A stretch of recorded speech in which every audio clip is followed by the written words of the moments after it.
Is self-esteem just confidence in one's ability and worth?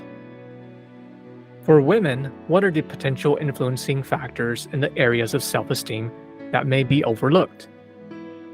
What happens, especially among high-achieving women, where society deems as outwardly successful, yet there are other areas in which there are challenges in their life, such as with romantic relationships?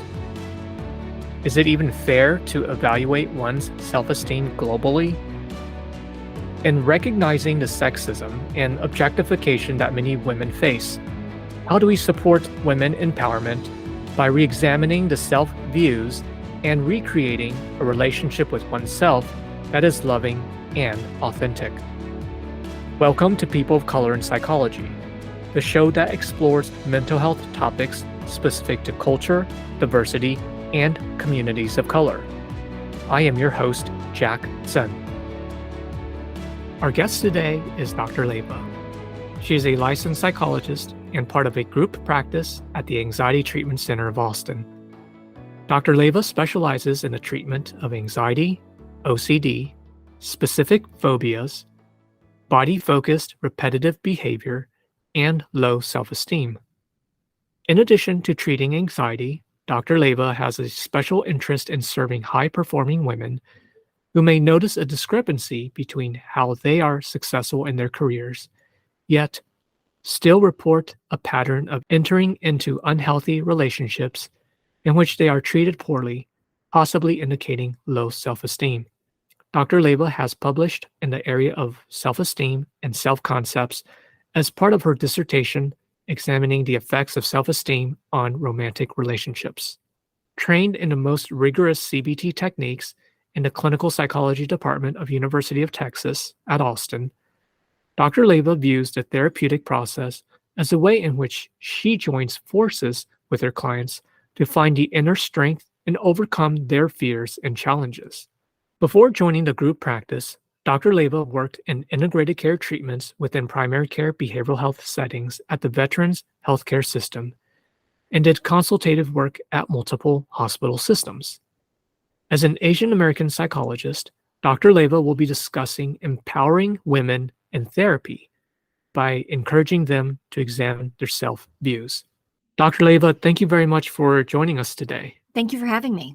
Can you walk us through your origin story and share some memorable experiences that you had that led to you doing this work? Sure. So growing up as an Asian American, I was told repeatedly by my parents that the most important thing when you go to college is make sure you study something that's going to earn a solid financial income when you graduate. And so my father went so far as to tell me that I had to pick either engineering or medicine, or else he was not going to pay for my college tuition. And at the time, I believed that he would follow through with this plan. And I decided to go with engineering because I didn't want to be a medical doctor. And I was very good at physics and calculus, so engineering seemed to be the right choice for me. And I got my degree in mechanical engineering from Stanford University, and I got a job in biotech right after graduating, and I worked for 5 years developing lab automation for devices that replicated DNA and RNA. And it was interesting work, but I realized after 4 or 5 years of this that I didn't really see myself doing this the rest of my life. It didn't seem to tap into the other half of my brain that was very important to me, which was to feel like I was connecting with people and also being creative and making an individual contribution to society. You know, as an engineer, you often feel like you're just kind of a cog in a machine, whereas I wanted to make a more unique contribution.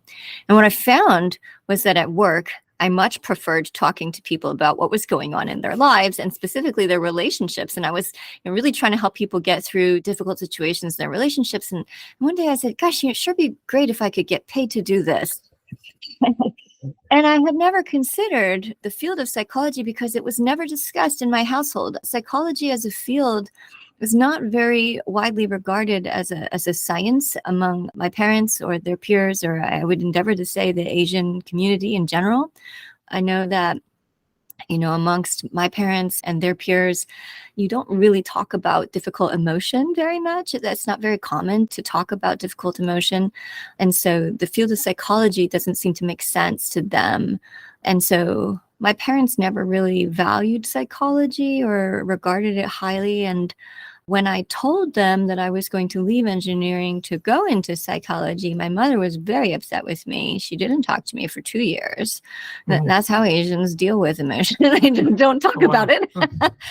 And then my father, he supported me, but only because he heard that I was going to get a doctorate. And he said, "Oh, doctor, that sounds good. I will support that." So he supported me. And then when I got my first publication in American Psychologist, then my mother said, "I want 3 copies to show my coworkers."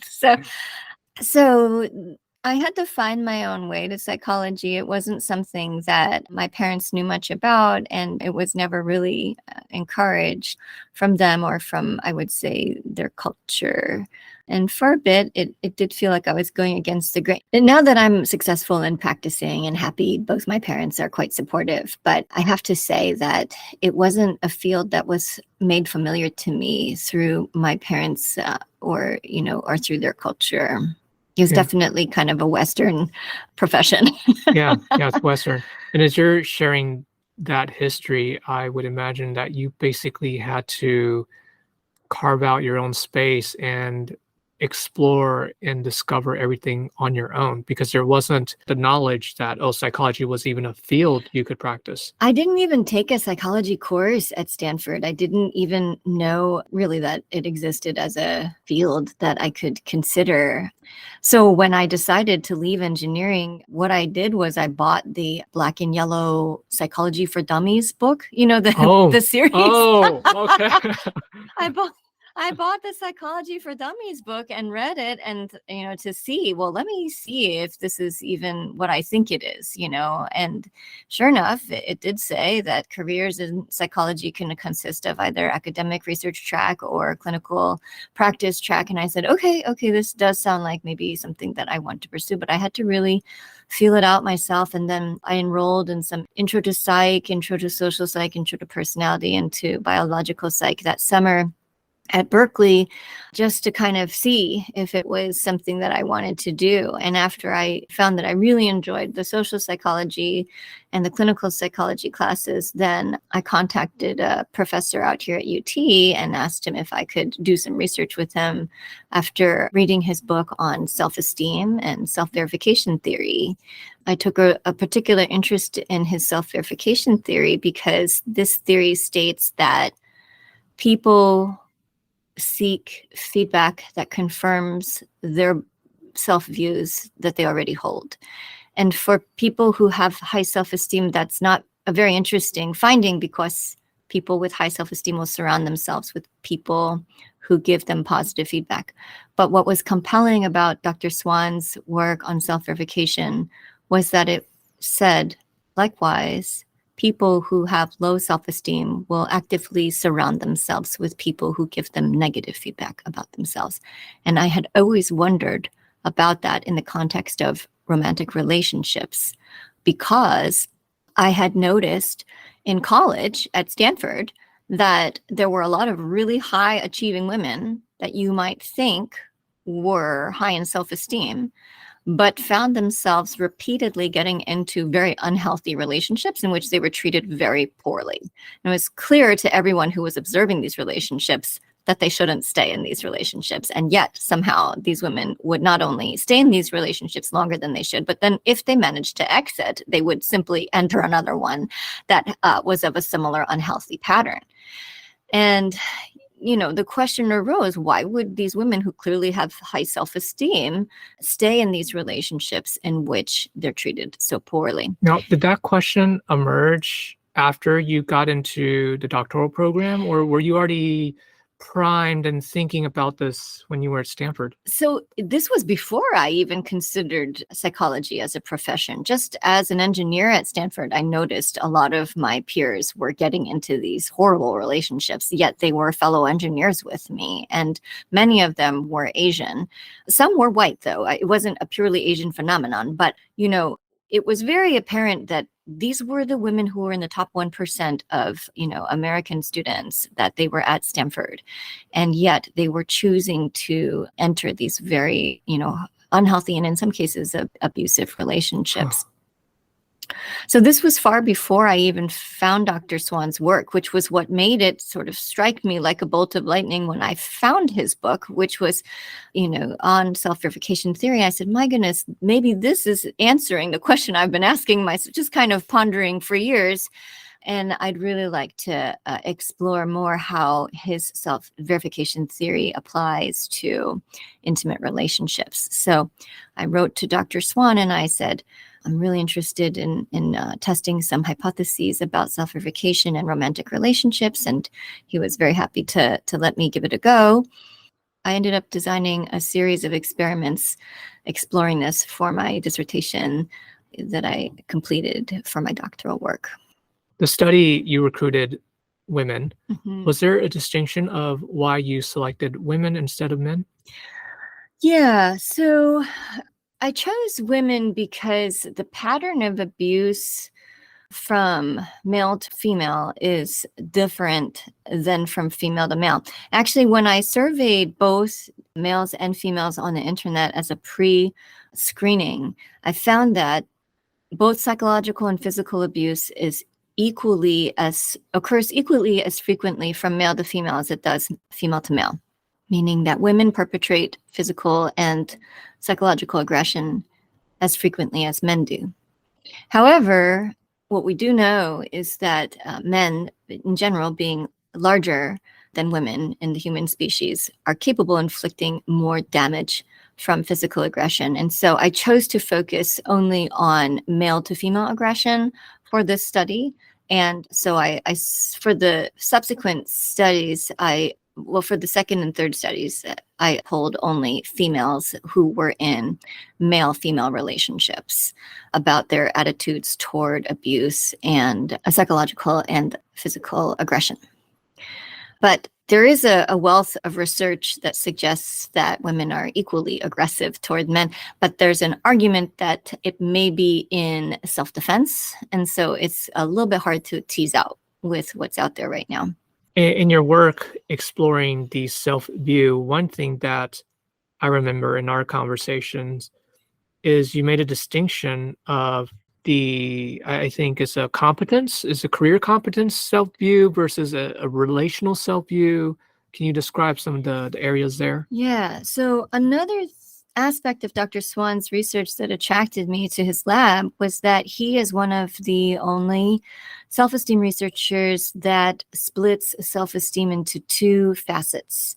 One is self-competence, which is what we, I think, traditionally refer to as self-esteem in terms of like, I feel capable, I'm good at things, I tend to make things happen when I set out to do them, that kind of thing.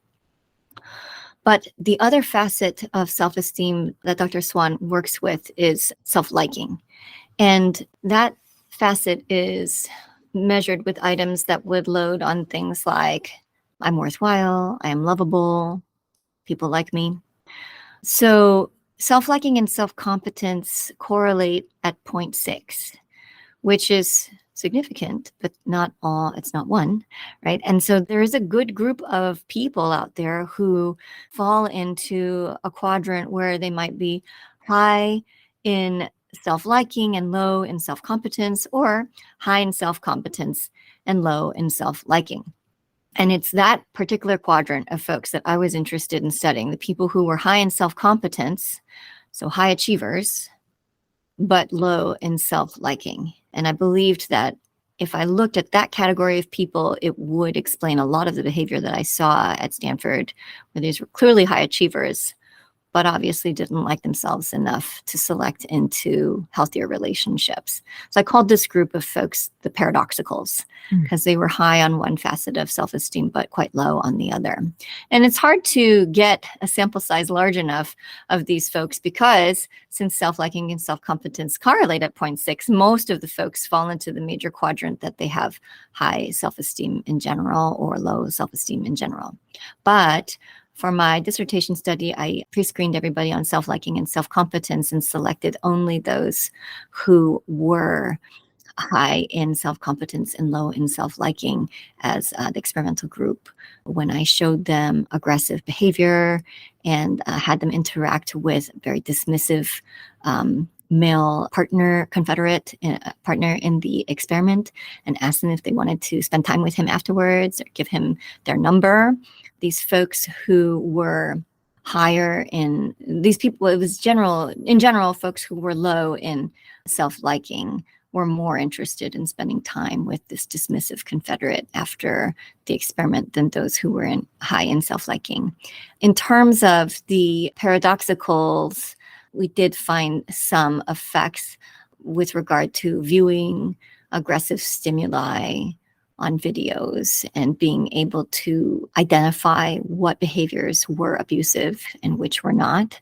So, but in general, the paradoxicals behaved consistently with those with low self-liking as opposed to high self-liking.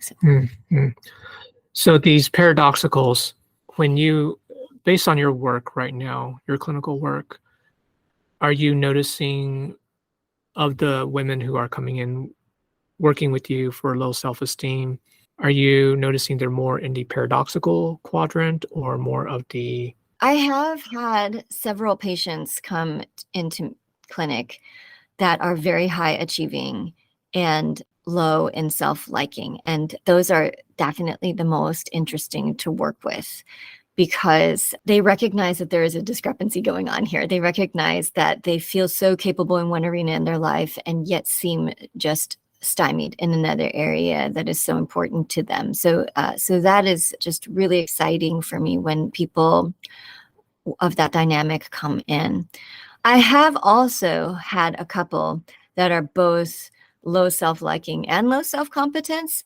The work that we do between the two are not that different. Like I said, paradoxicals behave a lot like pure low self-esteems that are low in both self-liking and self-competence in terms of how they will select intimate partners and how they will select friends. And so the boundary setting work that we do and exploring healthy relationship patterns and stuff that we do is the same with both. But paradoxicals have a particular quality in that because they are high achievers, it's a little bit easier to tap into that confidence and say, hey, let's see how we can leverage that to issues of self-worth, because I know you can do this in the area of self-competence. So some tips for our listeners who are noticing that they are working with successful women, right? That's their clientele. And they're noticing that the story doesn't quite add up where they're doing really well at work, but things at home aren't really up to snuff. And there are some issues at home. For folks who are listening, maybe they're also teasing out, oh, maybe I need to explore more about this difference here between your view of your competence versus your view of yourself. What have been some strategies that you've implemented that you like to share with our listeners? Sure. Well, I think that a lot of the time, this attitude that, well, I can get feedback about how competent I am from school, from work. We regularly get concrete feedback from school in terms of grades and work in terms of raises and promotions to tell us how competent we are. And so it's fairly easy to build up our view of self-competence just by being a good student and being conscientious. But the feedback that we get at home in terms of our own self-worth is going to vary widely depending on our family of origin. And if we have particularly critical family of origin, whether it be, in the Asian community or, non-Asian community, I've had both demographics of patients come in with this presenting problem, sharing the background of having had very critical parents. The messaging that they're getting at home is not, you are worthwhile because you're you. Very often the messaging is, you're worthwhile if you can get good grades, or you're worthwhile if you can contribute to the family, you're worthwhile if you can, get a job and help with the bills, right? Or help with chores or whatever. It's what you can do competence wise that makes you worthwhile in these households. And so the idea that you're worthwhile just for being you is kind of a foreign idea. So what we do as an intervention to help people realize that they can be worthwhile just for being themselves is what I call dating yourself, right? These people who come in are very often other oriented or in a sort of a collectivist mentality that their worth is only worth what they can do for others. And so we do a lot of work just getting them to think about what they can do for themselves by thinking about taking themselves on dates that they would otherwise plan for their partner. Or, because when I'll ask them, oh, would you ever take yourself out to this nice restaurant downtown? And they say, oh, I would never go alone. I would go on a date with someone. I would take my boyfriend there as like for his birthday, for a special treat, but I would never waste that kind of money on myself. And I'll challenge and I say, why not? Why aren't you worth that fancy dinner for yourself? And so a lot of times the homework will be, okay, you have to take yourself out to this really nice restaurant, table for one.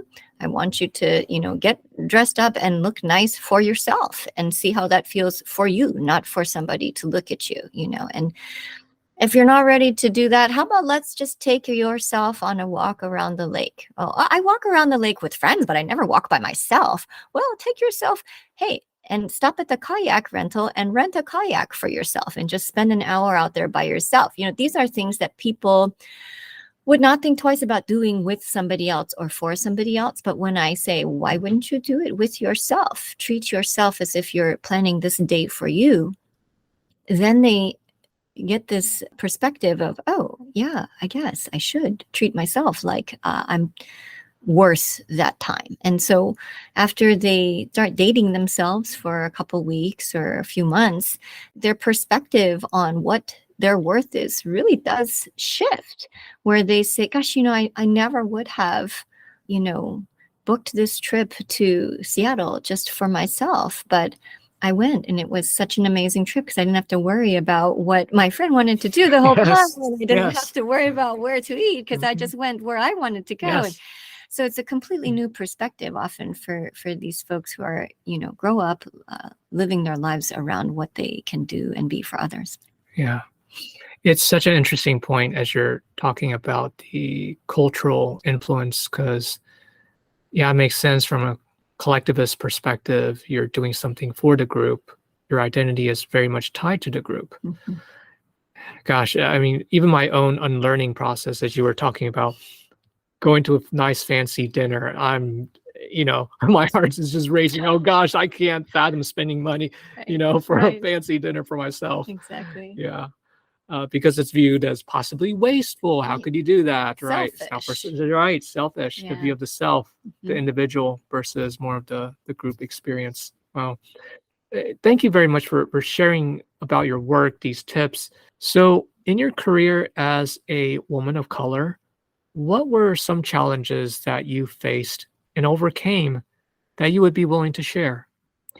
Sure. So I noticed that in particular being a woman, and I can't say if this is because I'm a woman of color or not, because I haven't tried being a woman who's not of color, but I definitely feel that I've had some negative experiences, both professionally and personally, due to being a woman. For example, when I was working at the VA, I was pregnant, and that's very visible to everybody. And so walking down the hall, I would get at least a dozen comments, inappropriate comments from male veterans saying, oh, you're about to pop, how far along are you? And, and just having all this unnecessary attention on my body, just as I was trying to make my way to my clinic office was very uncomfortable to me. And, it was clear to me this would not happen if I were a male. And I remember walking one patient to my office one day and he said, so how many months along are you? 45? And I said, or he said 90 or some kind of, gestation period equivalent to that of a whale. And I said, no, I'm 36 weeks along actually. And he was like, oh, so you've got another 30 months to go. And I don't know, he had no idea. And just kind of incessant comments about my body made me very uncomfortable. And also, things that have happened to me professionally that I actually coach my patients on is recognizing that we are still women in a man's world, even though we claim to have come very far. And yes, we have come far, but we still have a long way to go. And I've been talked over and mansplained in meetings with people who think that they are very woke and advertise that they're very woke. But still, there will be instances where one member of the meeting will ask for feedback. I will offer an idea. The other person will ignore my idea. And then another male will basically say the same thing that I did a few minutes ago. And he will get praise from the person who asked the question and say, and have him say, oh, that's a great idea, and I'll be sitting there thinking, I just said that exact same thing, so that has happened to me many times. I've been, yelled at by other professionals where I don't think I would have been yelled at if I were male. Yelled at? Yeah. Oh my God. Yeah. Oh. So, and I think part of it is being female, part of it is being diminutive. I'm not a very tall person. I'm not very big physically. And so I do think that has had an impact on what people think they can get away with when they talk to me. So there's a lot that I can't really overcome in terms of my physical appearance and the fact that I'm a female. And I've had to bring that into my work with a lot of patients who are struggling with similar forces in their own work environment. And I explain it to them that, in interpersonal effectiveness, the objective is not necessarily to be right, but to get what you need out of the interaction. And as a female, as a woman, and possibly as a woman of color, you do have the shorter end of the stick in almost any arrangement that's going to happen here in America. And you do have to play the game, and you have to tell the person in power what they want to hear in order to get what you need out of the interaction. And sometimes that's not going to feel completely honest or like you're being a totally straight shooter, which I'm sure you value yourself on. But if you want to survive, you're going to have to put on a smile, and you're going to have to say the words that they want to hear. As a woman, that happens all too often, that we don't get to be as snarky as our male counterparts and get away with it. In fact, there's robust social psychological research that shows that they surveyed undergraduate students after an introductory psych course, and one section professor was male and the other section professor was female, and they had them rate each professor on traits such as how knowledgeable was this professor, how charismatic, how interesting, and how kind were they, how agreeable were they, right? They rated them all on the big five personality traits, whatever. And how much would you want to take from this professor again? How much would you recommend this professor to another student? And for the male professors, the ones who were rated most knowledgeable, most interesting, were most likely to be recommended to other students, regardless of their agreeableness score. But for women professors, overwhelmingly, if they had low agreeable scores, they were less likely to be recommended to other students, no matter how knowledgeable they were perceived of the content and how interesting they made the content. So it showed that overwhelmingly, people pick nice women to work with, no matter what their other credentials are.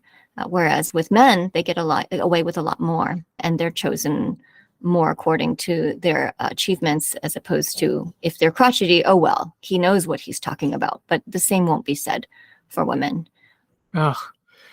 There's a bit of a bitterness as you're describing the reality. Mm-hmm.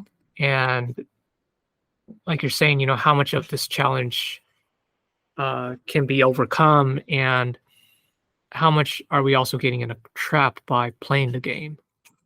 And it would be so nice to not have to play this game. Sure. Yeah. I mean, the idea is to play the game and then get into a higher position of power so that you can change the rules, right? But it's slow work, right? Yeah. So. Yeah. I'm wondering, throughout just the podcast and conversations with other folks, particularly the Asian Americans, do you get a sense that there is this subtle as you mentioned, you grew up in New York. Do you sense some sort of that feel that somehow you're a foreigner? You're being asked, hey, where are you from? Not from where are you from in the United States, but Sure. no. Yeah. Yeah. Yeah, definitely. When I worked at the VA, I got a lot of "where are you from?" questions, and I'd say I'm from New York, and they'd say, no, where are you really from? And I'd Oh, say Poughkeepsie, New York. And then I'd throw them a bone because I knew that what they're getting at, because I've gotten this question enough times, and I say, if you're asking for my ethnic background, my parents are from Taiwan. And they'll say, oh, okay, and they'll say, I was asking because I served in Vietnam and I was wondering if you were Vietnamese, and so it's not out of malice that they're asking. They're trying to find something that we have in common, but they can't tell the difference between Chinese and Vietnamese people, which is fine, yeah. So yeah, I certainly get that kind of question a lot. And I know that when I was in graduate school, there was a Korean American peer of mine. Our mailboxes were next to each other. We always had to sort out our mail and give it back to each other because we'd get mixed up for each other all the time because my name was Chang and her name was Chung. And Oh, and a lot of times people would call us the other person's name when they saw us in the hall. So there's certainly that. But, hard for me to say if that wouldn't have happened elsewhere too. This is the experience I had. And again, I feel like I've been very blessed in terms of the opportunities that have been available to me academically. So, yeah. Yeah. And Dr. Leyva, how do we support you? yeah, I think just getting the word out to women who may not realize that this is a more widespread issue going on than maybe just with them. I think it's very easy for a woman in this position to think that there's something broken about her that she just can't fix, but realizing that actually there's a whole group of women in the same boat who just didn't realize there's two different facets of self-esteem going on here, and that even though they may have paid a lot of attention to the competence area of esteem, that they've overlooked the self-worth area because perhaps their culture indicated that it wasn't relevant, or simply because their family of origin did. And I think one of the biggest challenges I encounter in working with this issue is that women resist doing for themselves because they worry that they will be selfish in doing so, and they view that as disdainful. So getting them to understand that being an individualist and valuing your own worth in and of itself is not selfish. It is Western, but it's not selfish. And if they were continued to be raised in Asia and had to live in a collectivist culture, it wouldn't work out too well for them to adapt an individualist ideal. But as it stands, they're living in Austin, Texas, and it's not going to work out for them to be doormats to just do for others all the time. They need to figure out how to do for themselves and set boundaries and consider themselves worthwhile and worth their own time before they do for others. Otherwise, they end up becoming overextended and taken advantage of. Yeah. Yeah.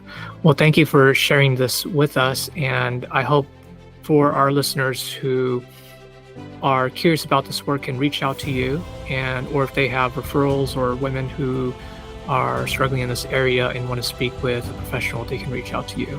Thank you so much. Yeah. Thank you. I hope you liked this episode. Please subscribe and share. We'd love to hear from you, so send me a message on LinkedIn or email. The People of Color in Psychology is brought to you by the Multicultural Counseling Institute, and I'm your host, Jack Sun.